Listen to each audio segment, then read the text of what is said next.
Sinepju graudiņš, vārds katrai dienai.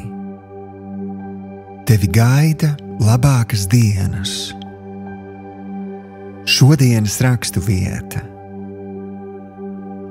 Un tas kungs svētīja Ieba beidzamās mūža dienas, vairāk nekā viņa dzīves sākumu, un viņam piederēja 14,000 sīklopi un 6,000 kamieļu, un 1000 jūgu vēršu un 1000 ēzeļu mātes.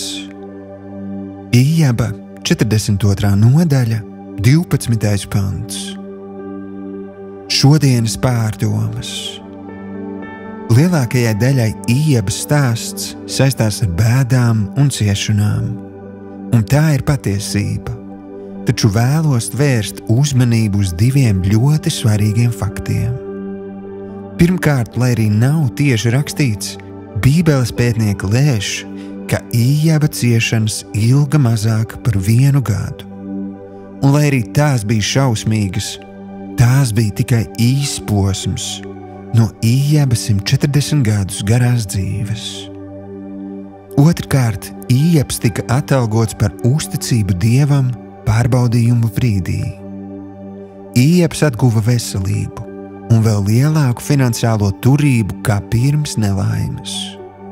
Un lai arī ģimene bija zaudēta, Iebam piedzima tikpat daudz bērnu, cik bija pirms tam. Turklāt ir uzsvērts, ka viņa meitas bija īpaši skaistas. Iebs nodzīvoja ilgu mūžu un pieredzēja gan savus bērnus, gan savus bērnu bērnus, 4 paaudzes. Šodienas lūkšana. Visvarenais Dievs, tev tiešām nav problēmu jebkuru situāciju vērst par labu. Lai gan pēc maniem mēriem dzīve jau ir savā otrajā pusē un daudz kas ir zaudēts, es izvēlos palikt uzticīgs tev. Es ticu, ka tev jau darbībā ir plāns un ka manas pēdējās dienas būs labākas nekā pirmās.